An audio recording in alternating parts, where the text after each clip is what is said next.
குமரன், அப்பன், முருகப்பெருமானை பற்றி நமக்கு தெரியாத விஷயம் நிறைய இருக்கு. முருகப்பெருமான் வேற யாரும் இல்லை. முருகப்பெருமான் என்பவர் தனி ஒரு மனிதனும் அல்ல, தனி ஒரு உடலும் அல்ல. முருகப்பெருமான் என்றால் தத்துவம். முருகப்பெருமான் என்ன?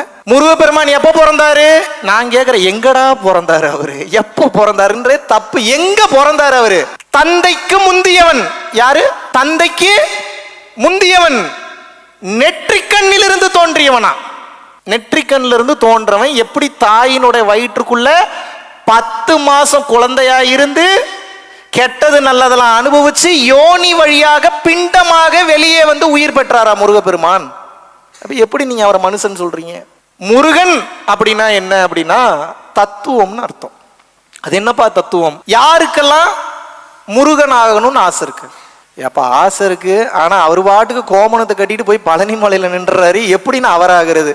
இறைநிலையை ஒருவர் அடைகின்றார் என்றால் அவர் இறைவன் ஆயிட்டார்னு அர்த்தம். ஆனா அவர் தன்னை இறைவன் என்று ஒருபோதும் சொல்லிக் கொள்ள மாட்டார். மனிதன் எப்படி இறைவன் ஆகிறான்? தோணுதா தோணலையா? இப்ப ஸ்ட்ரைட்டாவே I am going to the point. First ஒரு எக்ஸ்பிளனேஷன் கொடுத்துட்டு அப்புறம் உங்களுக்கு இந்த விளக்கத்தை கொடுத்தா நல்லா இருக்கும்னு நினைக்கிறேன்.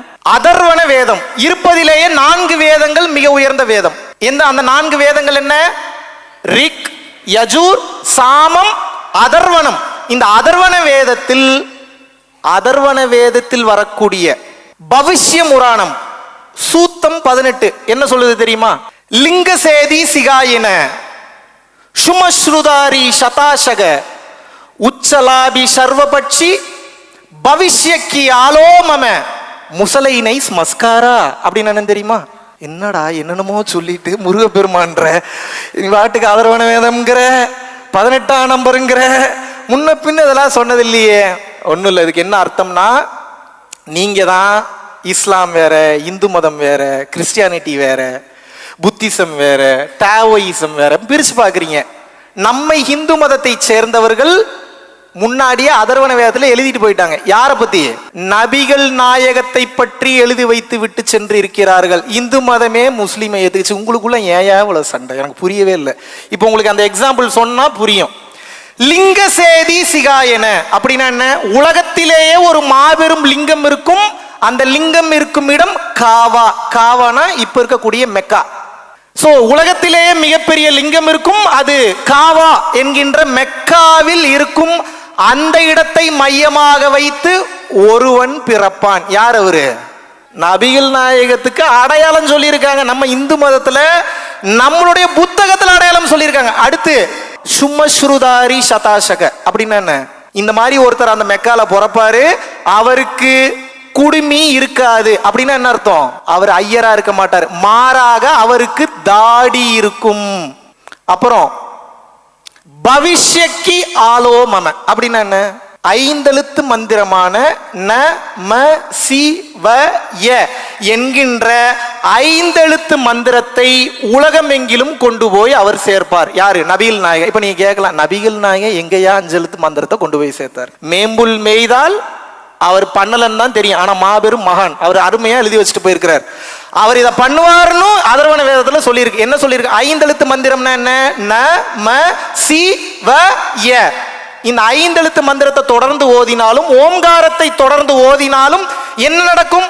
உனது உடலில் ஒளி உற்பத்தியாகும்.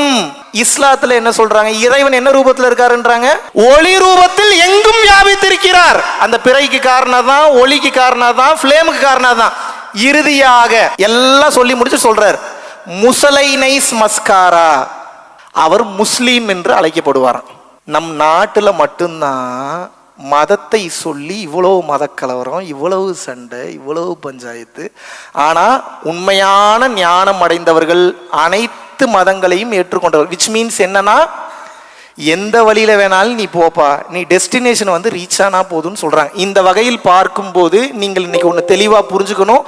மக்களுக்குள் தான் பேதம் இருக்கிறதே தவிர, மக்களுக்குள் தான் வேற்றுமை இருக்கிறதே தவிர, முழுமையடைந்த, திருப்தி அடைந்த, தகுதி பெற்ற, இறைநிலையை அடைந்த அருளாளர்களுக்குள் ஒருபோதும் பேதமையும் வேற்றுமையும் வந்ததே இல்லை.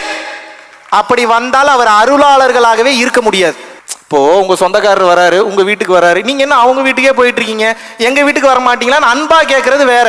இரிட்டேட்டிங்கா கேட்டு வெறுப்பாய் கேட்டு நீங்க நினைக்கிறீங்கன்னா இப்போ உங்களுக்கும் கடவுளுக்கு என்ன டிஃபரன்ஸ்னு கேட்குறேன். இதே மாதிரி அவரும் பேசுறாருன்னு வச்சுக்க, நீ என்ன அவரோட ஜீவ சமாதியே போயிட்டு இருக்க, நீ ஏன் ஜீவ சமாதிக்கு வர மாட்டியா, என்கிட்ட வர மாட்டியா, அவர்கிட்ட போக மாட், இது என்ன கேள்வின்னு கேட்குறேன்.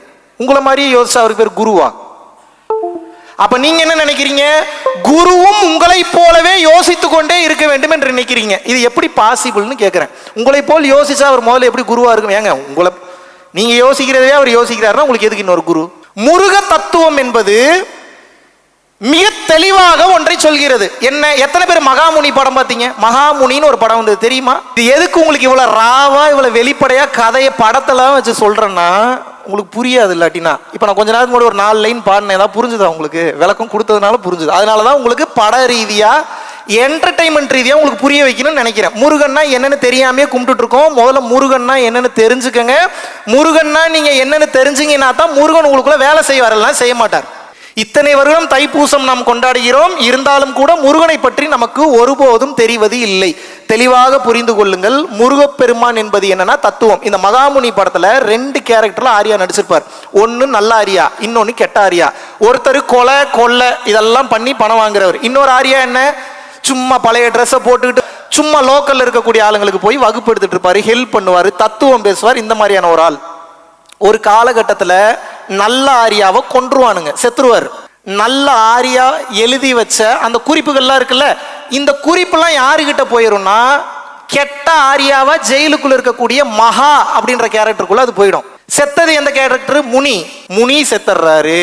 மகா என்ன பண்றாரு? ஜெயிலுக்கு போயிடுறாரு. முனி செத்ததுக்கு அப்புறம் எழுதி வச்சார்ல வாழ்க்கைனா எப்படி, இப்ப நான் கத்திட்டு இருக்கேன்ல, இப்படித்தான் வாழணும், இப்படித்தான் போகணும், இப்படி வரணும், இந்த மாதிரி அவருக்கு ஒரு அனுபவம் கிடைச்சிரு. அதெல்லாம் எழுதி என்ன பண்ணாரு, எப்படியா ஒரு கைக்கு போயிருச்சு. மகா உள்ள இருக்கிறவர் என்ன பண்றாருன்னா அதை படிக்க ஆரம்பிக்கிறார். அப்புறம் என்ன பண்றது, ஜெயிலில் வேற ஏதாவது வேலை இருக்கா? நான் ஒரே வேலை படிக்கிறது, வேலை பார்க்கறது, தூங்குறது, சாப்பிட்றது, வேற ஒரு வேலையில் அப்படியே படிக்க படிக்க படிக்க படிக்க ஒரு கட்டத்துக்கு மேல என்ன ஆயிடுறாருன்னா உலக பொதுமறையான திருக்குறள் இருக்குல்ல, அந்த திருக்குறள் ஆகிய அந்த வார்த்தைகளுக்கு 1330 திருக்குறளிற்கும் விளக்க உரை எழுதக்கூடிய லெவல்ல ஞானம் வந்துருச்சு. யாருக்கு?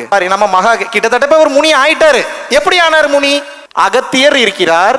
அகத்தியரனுடைய வழி அகத்திசம் எனப்படுகிறது. அகத்திசத்தை 1000 பேர்ல 1,00,000 பேர் ஃபாலோ பண்ணாலும் ஒரு அகத்தியர் இருக்க மாட்டாங்க. அகத்திசத்தை ஃபாலோ பண்ணி வந்ததுனால 1,00,000 அகத்தியர்கள் உருவாகி விடுவார்கள். அதே போல முனி இறந்து விட்டாலும் முனியினுடைய குறிப்பை மகா பயன்படுத்தி வாழ்ந்ததன் காரணத்தினால் திருக்குறளிற்கே விளக்கு உரை எழுதக்கூடிய மிகப்பெரிய ஞானியாக வலம் வந்தார். ஒரு காலகட்டத்தில் ஜெயிலில் இருக்கக்கூடிய வார்டன் மற்றவங்களாம் சேர்ந்து இவருடைய நல்ல ஒழுக்கத்தை பாராட்டி இவர் மூச்சு பயிற்சி பண்றது, மெடிடேஷன் பண்றது, ஞான விளக்கம் கொடுக்கறது, இதெல்லாம் கேட்டு மிரண்டு போய் அரண்டு போய் ரிலீஸ் பண்ணிடுறாங்க. நல்லொழுக்கத்தின் காரணமாக ரிலீஸ் பண்ணிடுறாங்க. ரிலீஸ் பண்ணும்போது கடைசியா ஒரு ஷாட் வைப்பான், சரியான ஷாட். அது சாந்தகுமார் அந்த மனுஷன் டைரக்டரை ஒரு டைமாவது வாழ்க்கையில பார்க்கணும்னு நினைக்கிறேன். ஒரு டிஃப்ரெண்டான ஆளுப்பா அந்த ஆள். அந்த ஆள் அப்படியே ஒவ்வொரு ஃப்ரேம் வச்சாரா நமக்கு ஏதோ பண்ணும் மனசு. அந்த ஃப்ரேமே சரியான ஃப்ரேம். ஒரு லாங் ஷாட், ஒரு ஒயிட் ஷாட் இருக்கும், ஒரு ரிவரு. அந்த ரிவருக்கு இந்த பக்கம் வந்து பாத்தீங்க அப்படின்னா நம்மளுடைய மகா முனியா மாறின மகா நின்றுட்டு இருப்பாரு. தூரத்துல இருந்து ஒருத்தர் கேட்பாரு, எங்க போற அப்படின்னு கேட்பாரு. ஒளியை தேடி வாழ்க்கையில கடந்து போறேன் அப்படின்னு சொல்லி தண்ணிக்குள்ள இறங்கிடுவார். இறங்கும் போது கேட்பாரு, ஓம் பேர் என்ன? மகாமுனி என்று கூறுவார். என்ன சொல்றாரு? இவ்வளவு நாள் என்னவா இருந்தாரு? மகாவா இருந்தாரு. யாரோட தத்துவத்தை எடுத்துக்கிட்டாரு? முனியோட தத்துவத்தை எடுத்துக்கிட்டார். முனியுடன் தத்துவத்தை எடுத்துக்கொண்ட மகா எனும் உடலானது முழுமையாக உள்வாகி கொண்டதால் உலகமே போற்றக்கூடிய இறைவன் என்னும் மகா முனியாக இவர் வளர்ந்து விட்டார். இப்ப முருக பெருமானை கனெக்ட் பண்ணீங்கன்னா உங்களுக்கு வாழ்க்கையில எல்லா தத்துவமும் புரியும். நன்றாக புரிந்து கொள்ளுங்கள். வேல் என்பது ஒரு தத்துவம், முருகனுடைய கேரக்டர்ன்றது ஒரு தத்துவம், முருகனுடைய இரு மனைவின்றது ஒரு தத்துவம். நம்ம எல்லாரும் நினைச்சிட்டு இருக்கோம் இவ்வளவு பெரிய அறிவாளியா இருக்க இந்த ஆளுக்கு 2 பொண்டாட்டி கேக்குது அப்படிலாம் தோணுது நமக்கு. எங்க போய் முட்டிக்கிறது? முருகன் 2 பொண்டாட்டி வச்சிருந்தா நீங்க பாத்தீங்களா? வள்ளி தெய்வான அட்ரஸ் தெரியுமா உங்களுக்கு? முருகப்பெருமானை பெரிதும் மதிப்பவன் நான், பெரிதும் நேசிப்பவன் நான். என்ன வேலை செய்து இது உங்கள் உடலில் எப்படி வேலை செய்கிறது என்பதை புரிந்து கொண்டீர்கள் என்றால் ஒவ்வொருவரும் இறைவனா மாறிடுறீங்க, ஒவ்வொருவரும் முருகப்பெருமானா மாறீங்க. Let me explain how is this happening. இப்போ ஒரு பக்தன் ஒரு 10 விதமான பக்தன் இருக்கான்னு வைங்க, அவனுக்கு பக்தி மட்டும்தான் தெரியும். இப்போ ஒரு பக்தனை கூப்பிட்டு நீ எப்படி கடவுளை கும்பிட்ற? குருவே சரணம்ன்றான். 2வது பக்தனை கூப்பிட்டு நீ எப்படி கடவுளை கும்பிட்ற? ஓம் நம சிவாயங்கிறான். 3வது ஒரு பக்தனை கூப்பிட்டு நீ எப்படி கும்பிடுற? அரஹர மகாதேவ் அப்படிங்கிறான். நீ எப்படி கும்பிடுற? ஹரி ஓம்ன்ற. நீ எப்படி கும்பிடுற? அம்பாலே சரணம்ன்ற. நீ எப்படி கும்பிடுற? இன்ஷா அல்லான்ற. நீ எப்படி கும்பிடுற? ஜீசஸ் கிரைஸ்ட்ன்ற. நீ எப்படி கும்பிடுற? அல்லேலூயாங்கிற. இப்ப நான் கேட்கிறேன், இந்த 10 பேர்ல யாருக்கு முக்தி கிடைக்கும்?